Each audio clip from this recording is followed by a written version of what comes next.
세상에는 몇 종류나 되는 사람들이 살고 있을까요?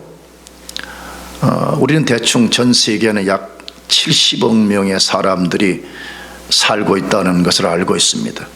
근데 70억 명의 사람들을 피부 색깔로 구별하면 백인, 흑인, 황인 이렇게 구별합니다.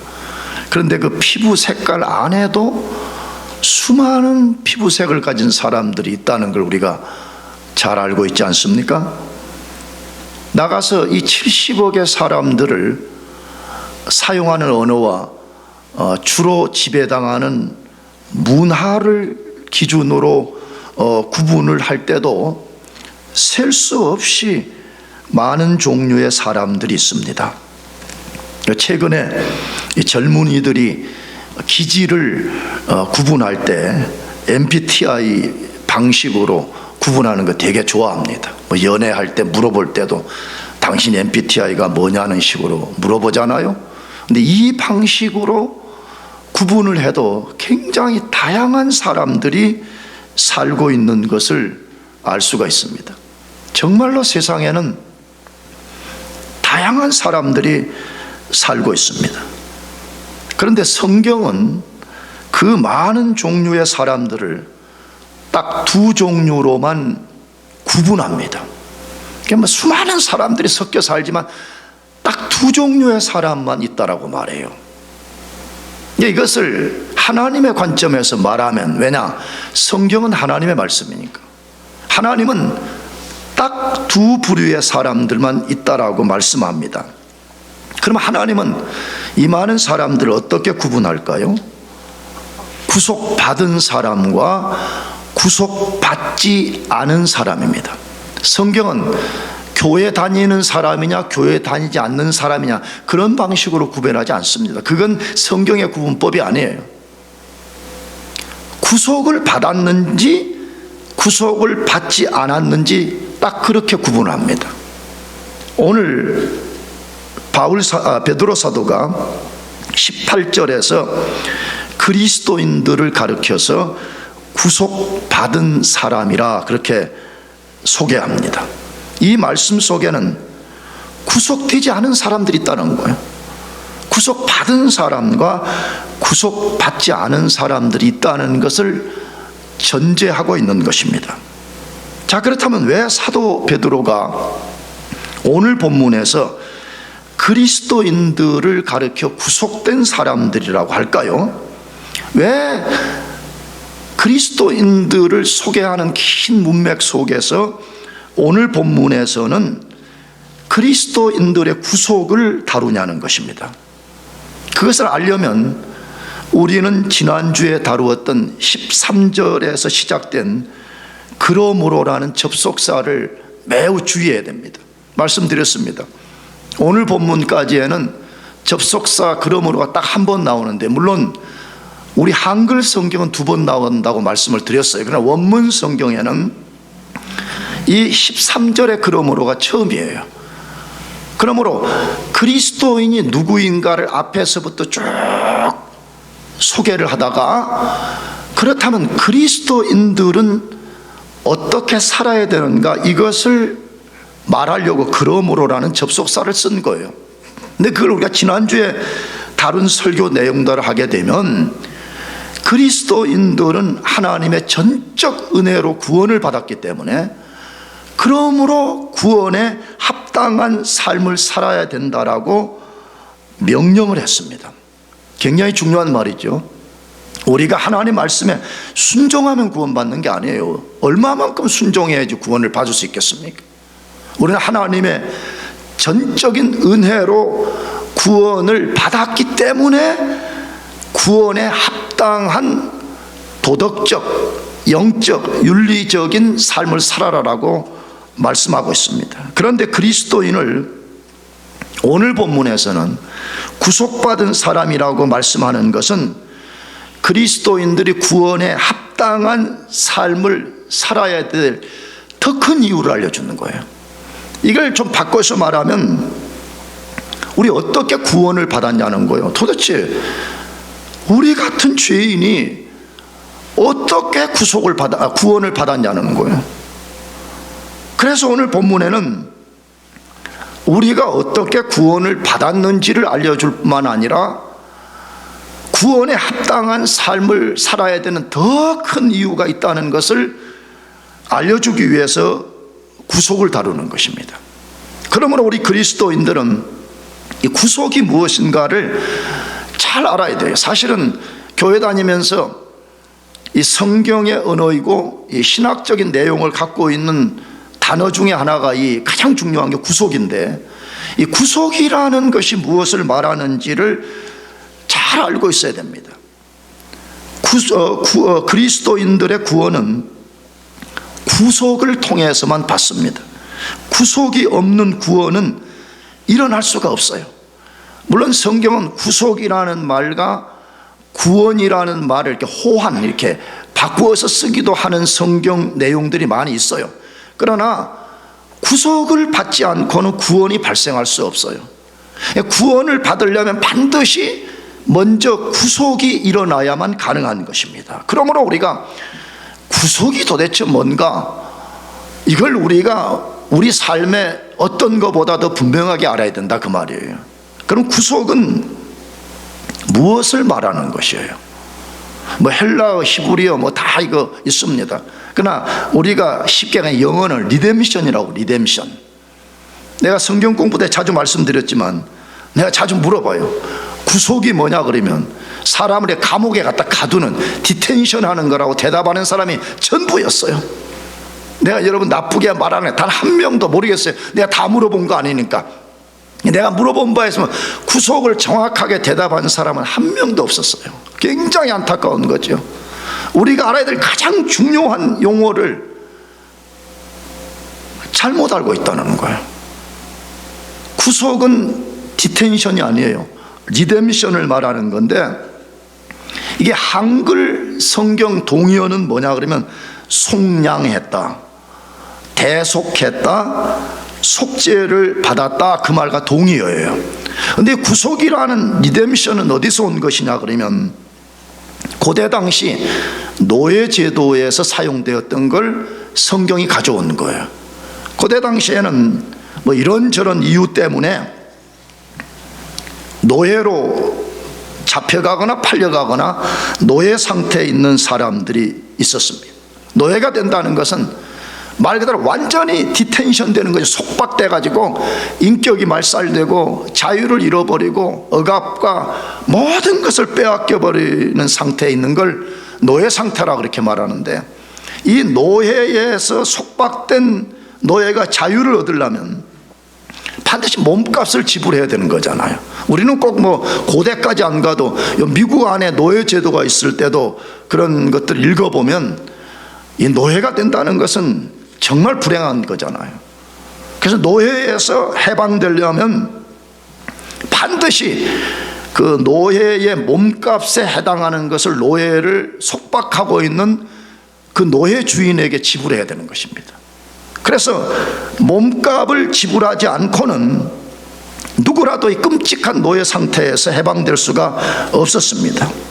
그러므로 구속이라는 말은 값을 지불하고 도로 이렇게 사서 속박에서 해방시키는 것을 말합니다. 구속이 뭐요? 그러면 속박에서 자유케 되는 거예요.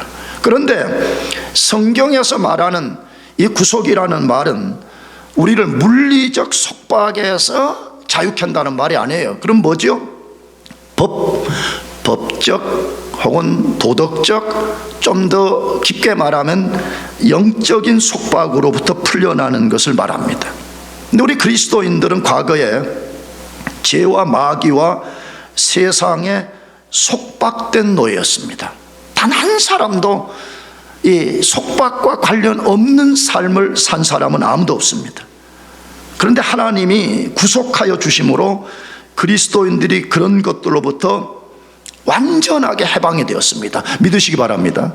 그래서 하나님은 사도 베드로를 통해서 진짜 구속된 그리스도인들은 자기 자신이 그렇게 되었다는 사실을 아주 명료하게 알고 있어야 된다라고 말합니다. 그것이 오늘 본문 18절에 이렇게 되어 있어요.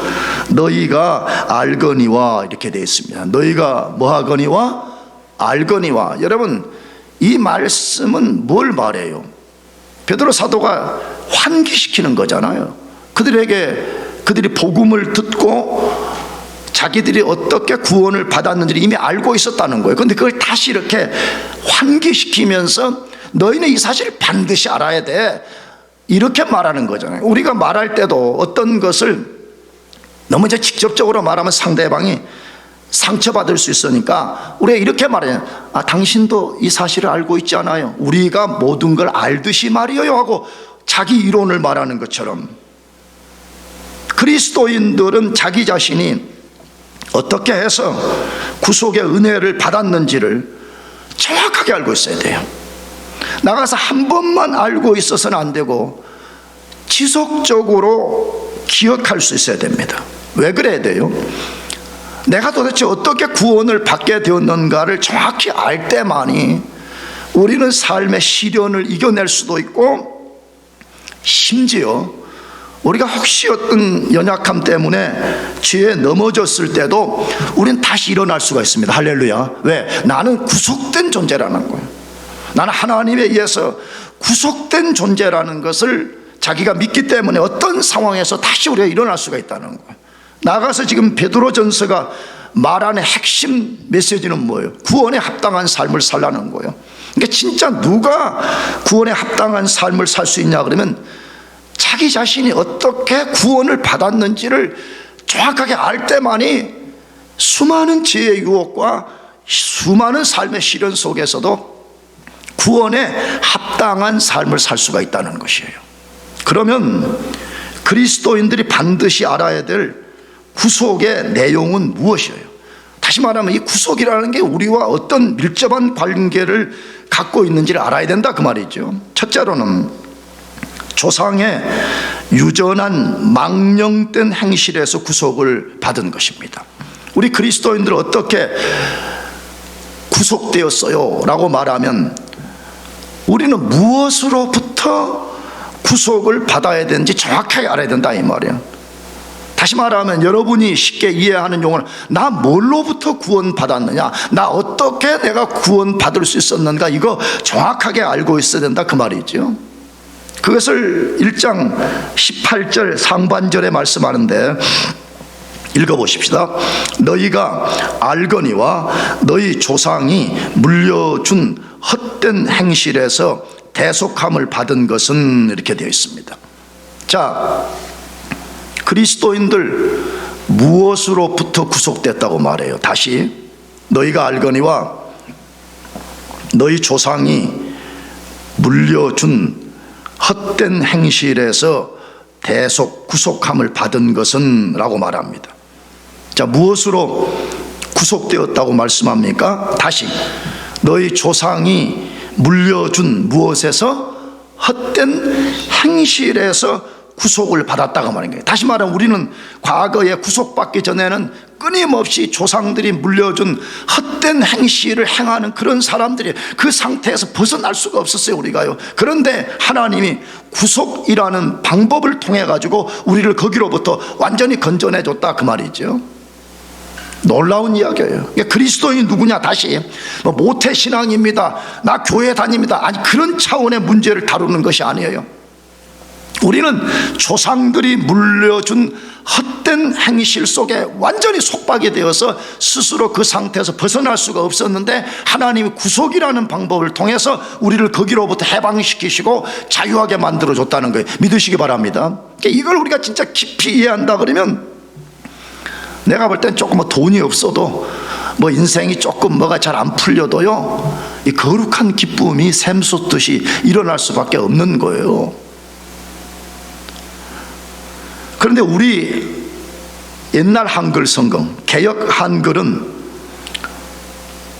너희 조상이 물려준 헛된 행실을 조상의 유전한 망령된 행실이라 이렇게 번역을 했어요. 같은 말이에요.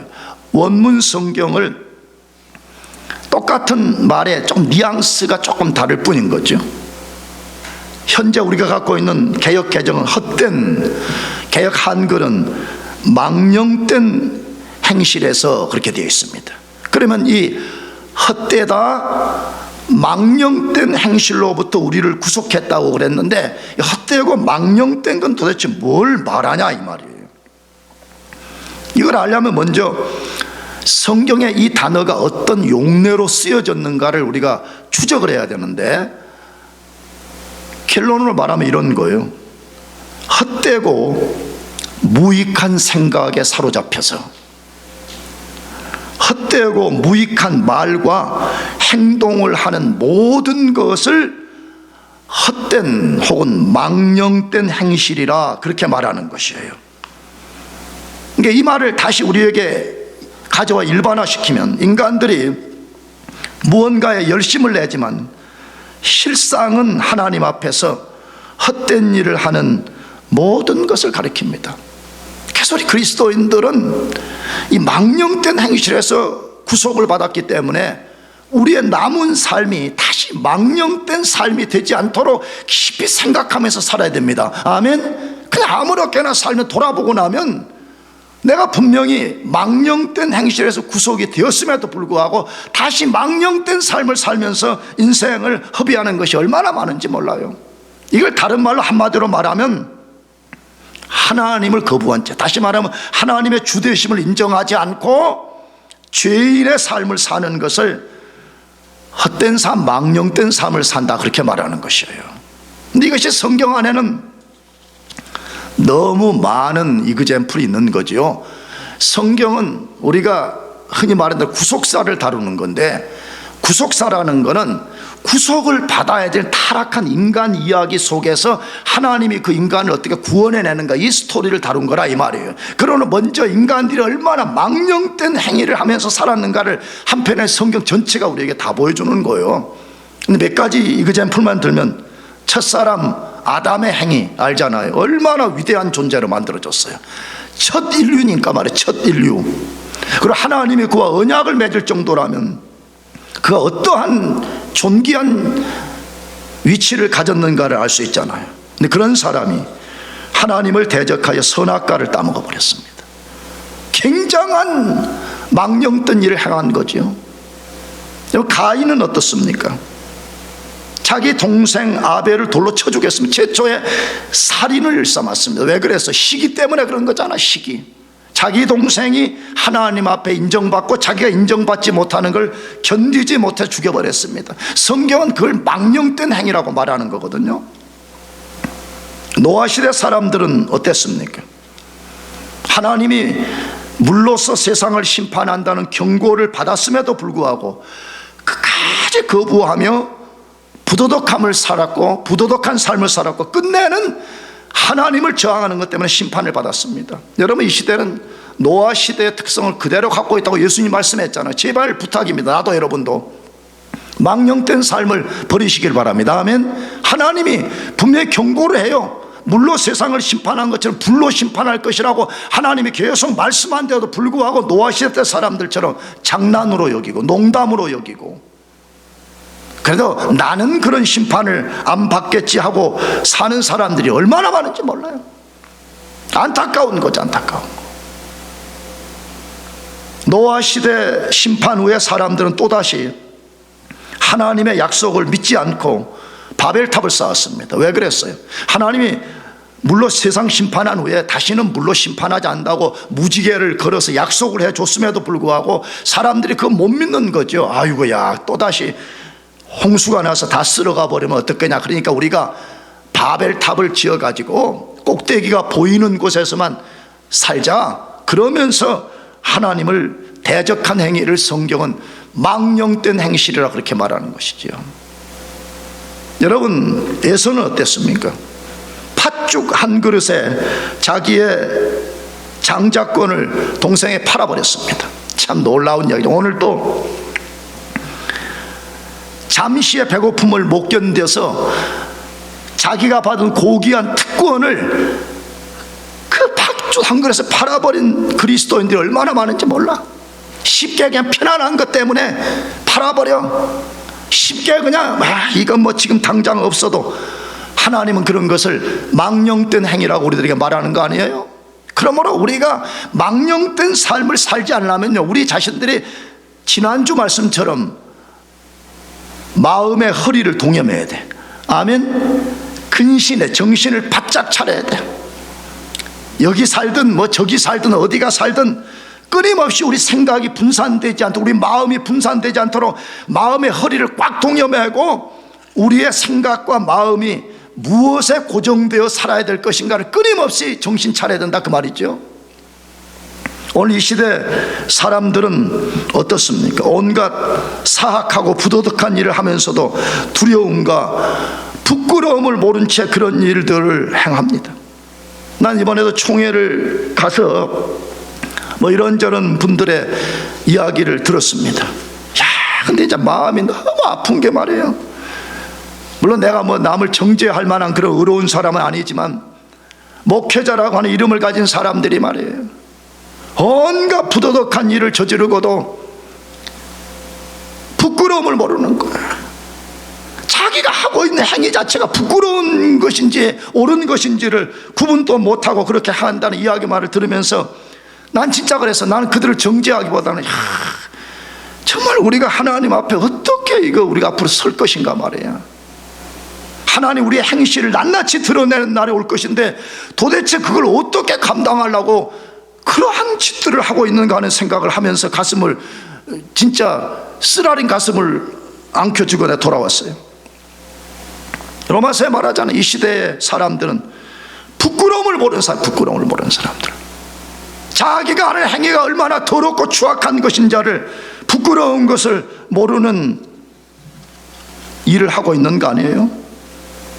그렇다면 왜 이 시대 사람들은 옛사람들이 행한 악을 중단하지 않고 계속해서 행하냐 이 말이에요. 왜? 조상의 유전한 망령된 행실을 이라고 했으니까. 왜 이 시대 사람들은 옛날 사람들이 했던 그 일을 계속해서 반복적으로 하고 있냐 이 말이에요. 이유가 뭐라고요? 조상의 유전한 망령된 행실, 조상의 뭐한 거요? 유전, 조상들, 우리 앞선 세대가 우리에게 물려준 그 망령된 행실을 하는 것 때문이라 그렇게 말한다 이 말이에요. 그러면 조상의 유전한 망령된 행실은 무엇을 가리키는 것이에요? 이 말의 원래 말은 이 말로 강조되어 있어요.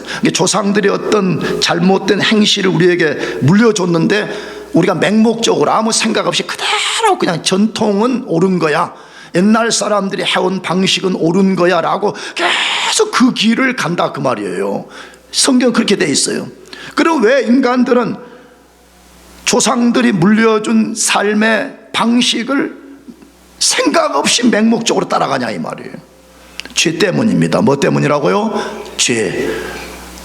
타락한 인간의 조상인 아담이 물려준 타락한 본성을 따라가는 것 때문에 그렇습니다.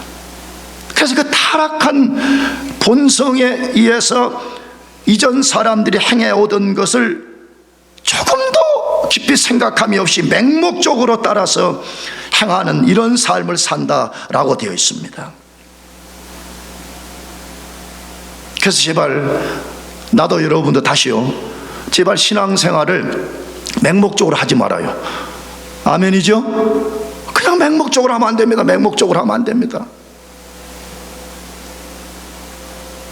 성경이 이제 그거 하지 말라고 우리를 조상의 유전한 망령된 행실에서 우리를 구속해 줬다 지금 그렇게 말하잖아요. 근데 우리가 예수를 믿노라라고 말하고 나는 구원 받았습니다라고 말하면서도 다시 그런 망령된 행실을 아무 생각 없이 행한다.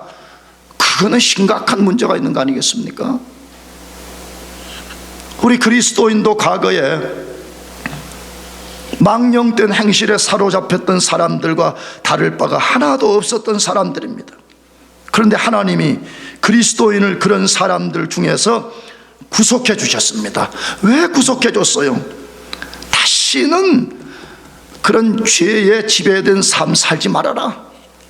타락한 너희 옛사람의 조상 아담의 본성 따라 살지 말라고 우리를 구원해 준 거 아니에요? 난 여러분 잘 모르겠어요. 나는 그랬어요. 나는 성경을 읽어보니까 야, 이게 진리구나. 내가 과거에 구속되기 전에 죄라는 거대한 홍수에 떠밀려 가버린 거예요.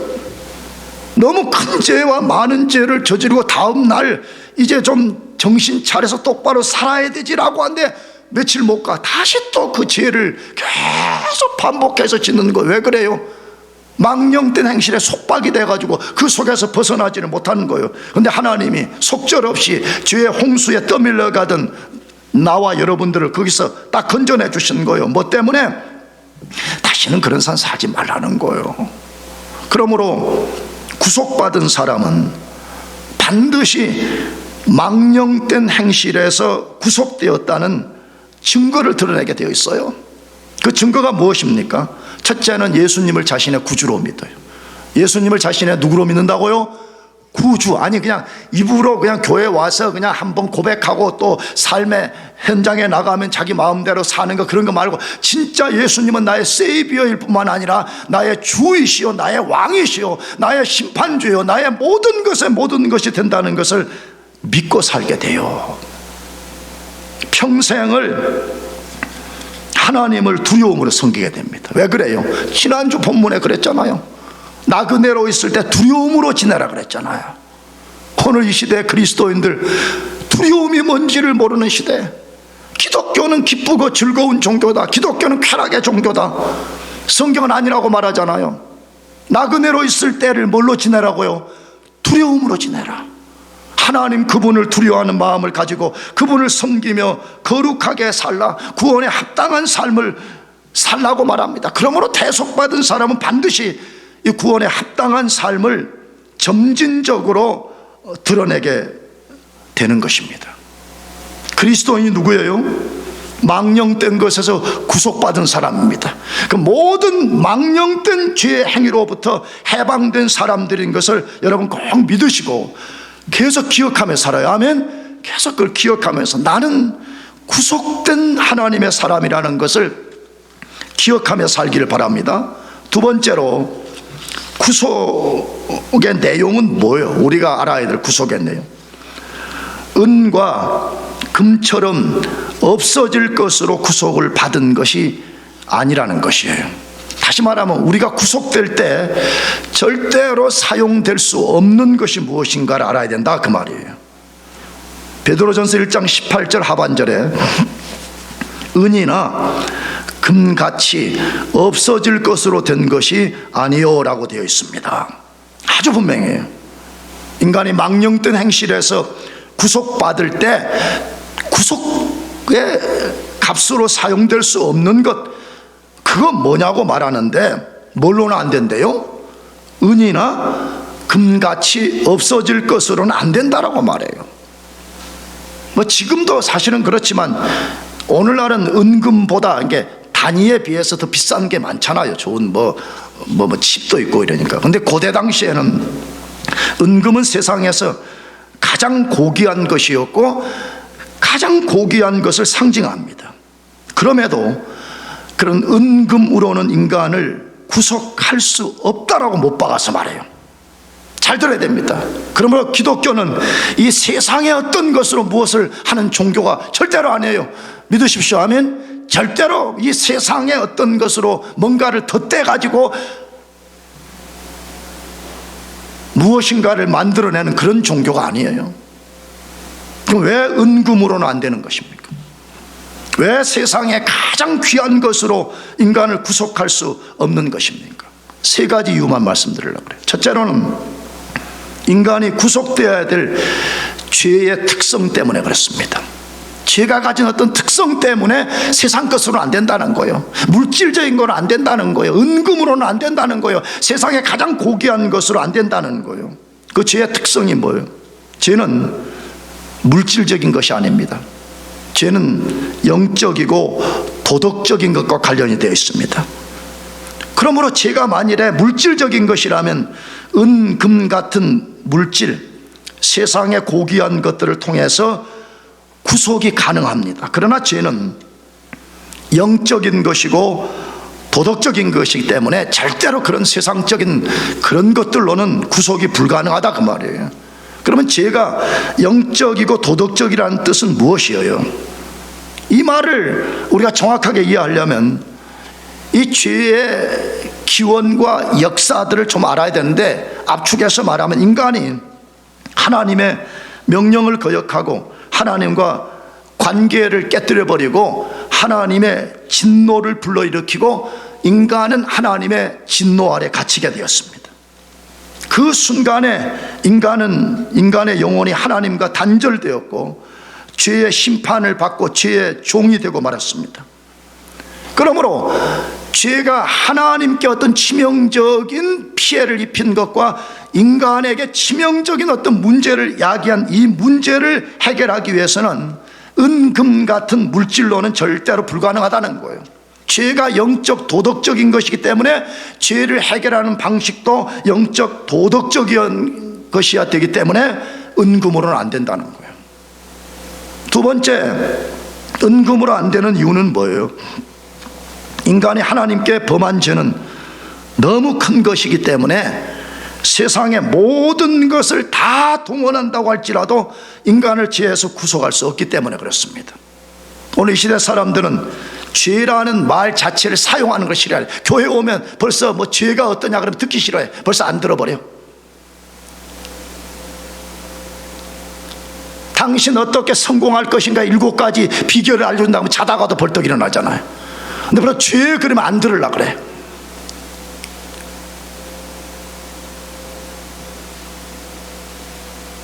근데 죄를 안 들으려고 할 뿐만 아니라 죄가 도대체 무엇인가를 모르는 거예요.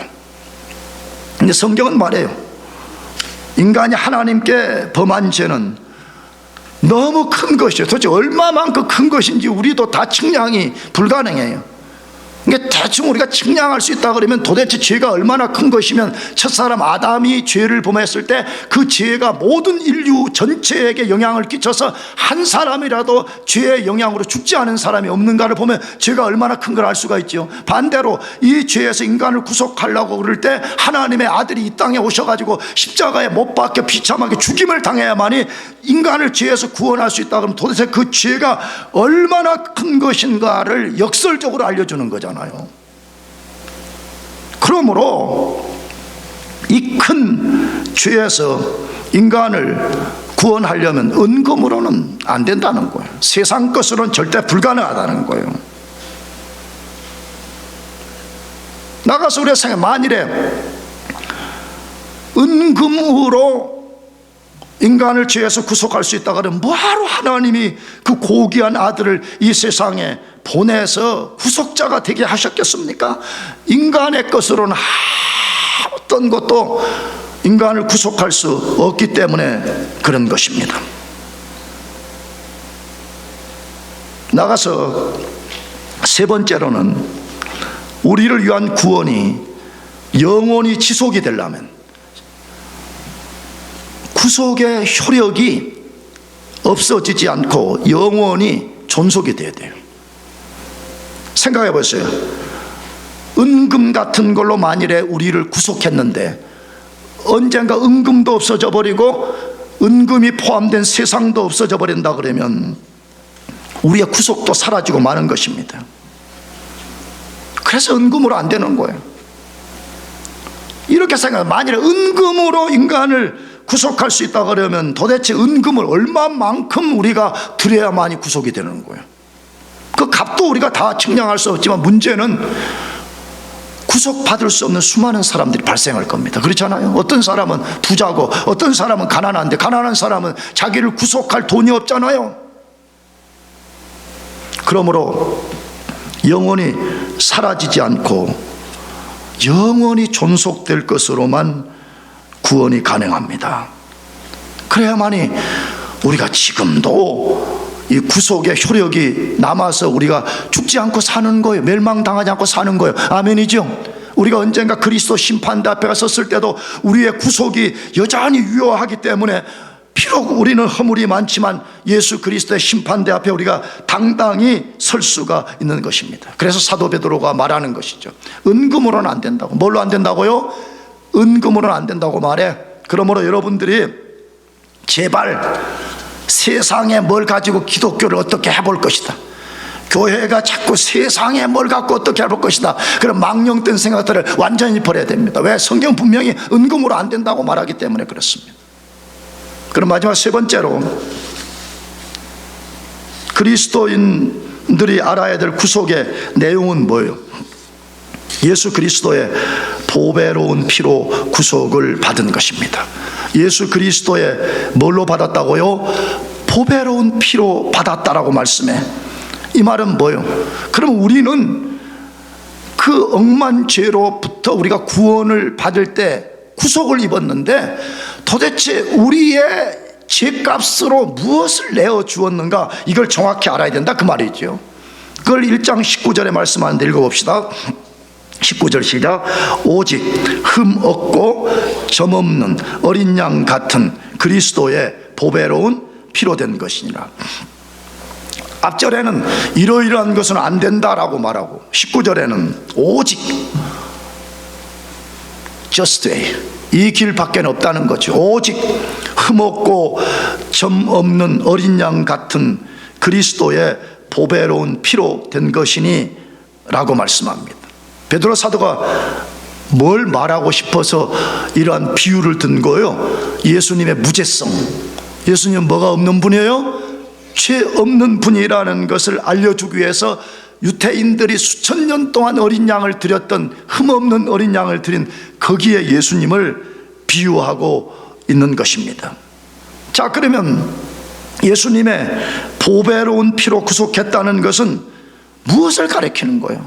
왜 이것 아니면 구속이라는 것은 일어날 수가 없냐 이 말이에요.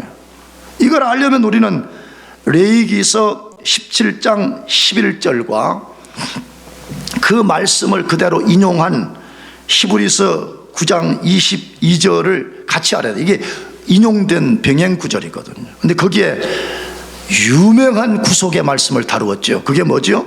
피 흘림이 없이는 죄 사함이 없다는 거예요.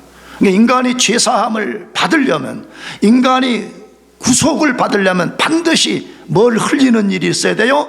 피 흘리는 일이 없이는 안 된다라는 것을 강조하는 것이죠. 그래서 하나님은 인간이 죄를 범하고 하나님을 피하여 도망하여 나무띠에 숨었을 때 찾아오시어서 가죽옷을 해 입히는 것을 시작으로 해서 반드시 인간의 죄가 덮어지려면 피 흘림이 없이는 안 된다는 것을 계속해서 인류 역사 내내 알려주신 거죠. 그래서 하나님이 언젠가 모세를 통해서 언약을 맺을 때도 언약의 핵심은 그거예요.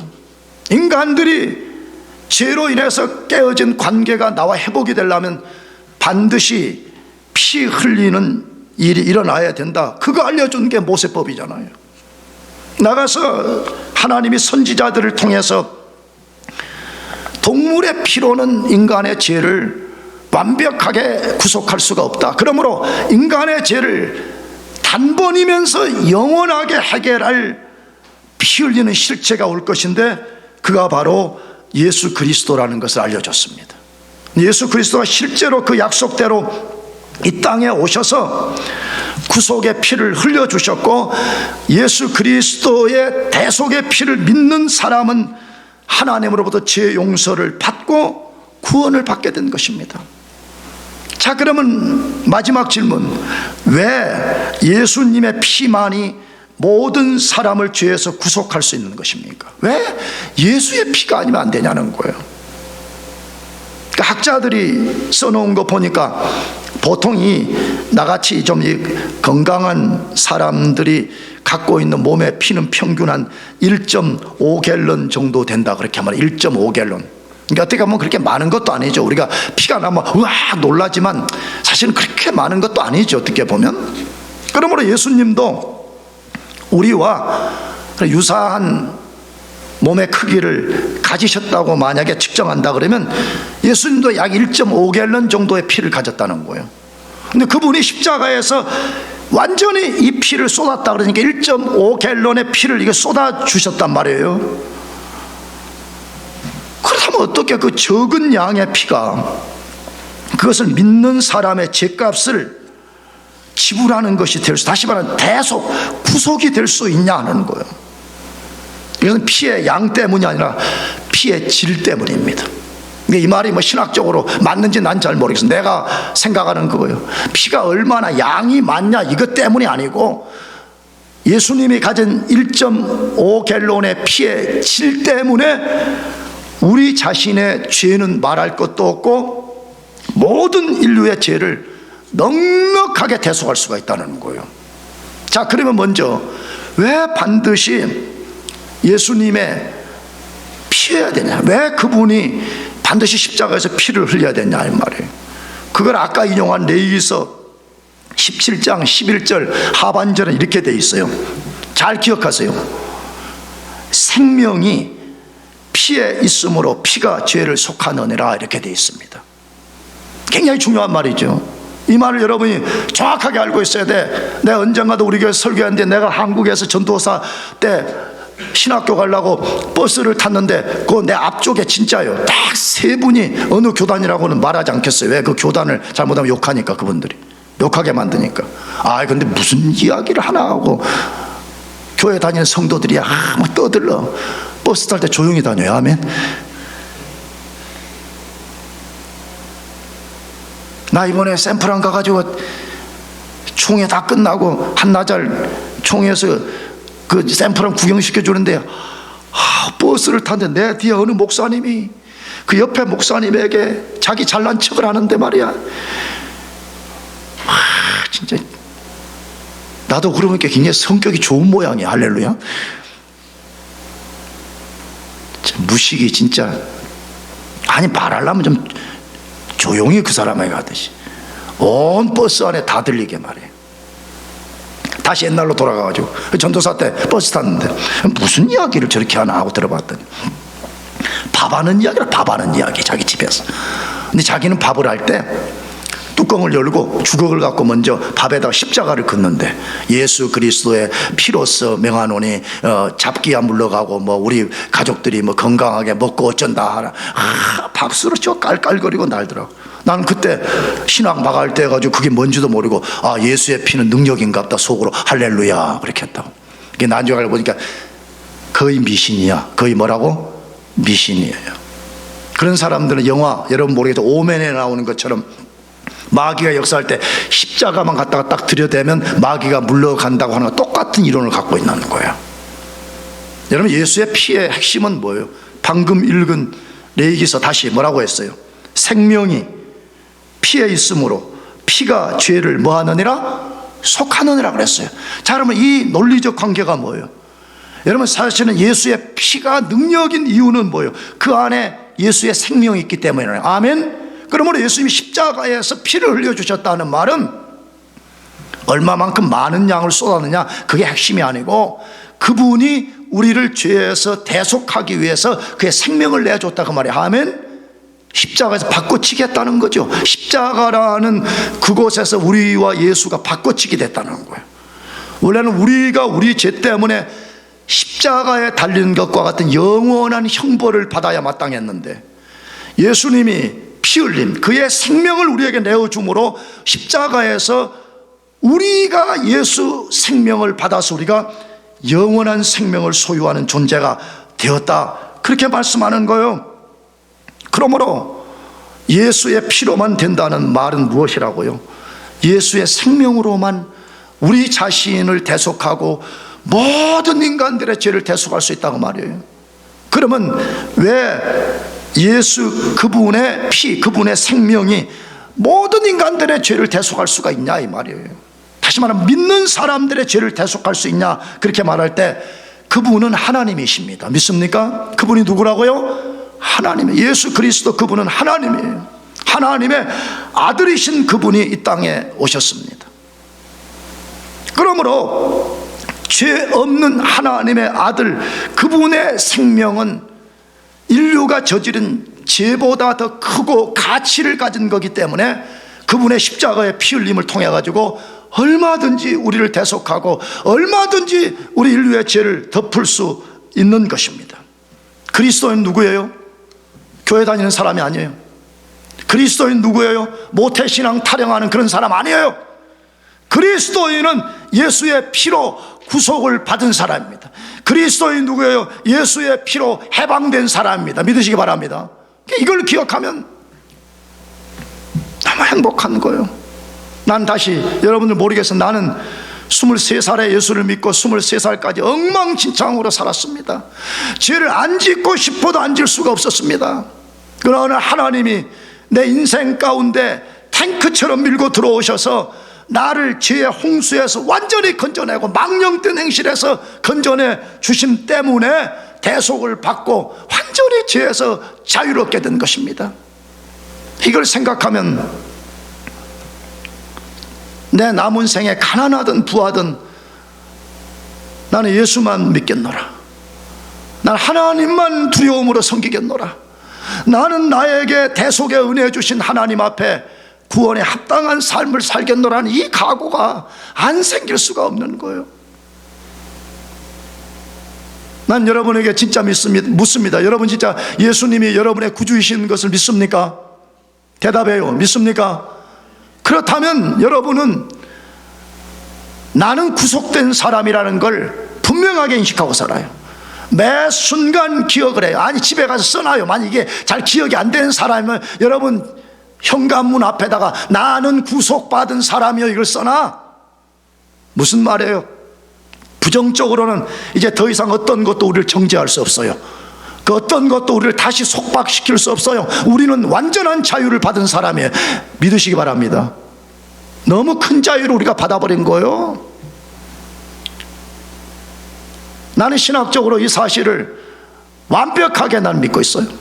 다만 내가 목회를 하면서 젊은이들이 나를 이해하지 못해가지고 뭐 목사님은 드라이브를 건다는 둥 뭐 우리를 속박시킨다는 둥 어떻게 그렇게 하는 걸 너무나 잘 알고 있습니다. 그럼에도 불구하고 때로는 왜 그렇게 하느냐? 자유를 엉터리 같은 데 쓰기 때문에 그러는 거예요. 다시 말하면 그 자유를 가지고 하나님을 섬기는데 구원에 합당한 삶을 사는데 쓰지 않고 방종적으로 쓰기 때문에 그렇게라도 못하게 하려고 그러는 거예요. 그런데 그렇게 하면 저항하고 욕하고 불평하고. 분명히 말해요. 우리는 더 이상 어떤 것도 우리를 정죄할 수 없어요. 심지어 하나님도 우리를 정죄하지 않아요. 믿으시기 바랍니다. 어떤 것도 우리를 속박시킬 수 없어요. 근데 왜 우리가 때로는 속박된 것처럼 사냐? 우리가 받은 그 자유를 하나님의 영광 때문에 그렇게 쓰는 거예요.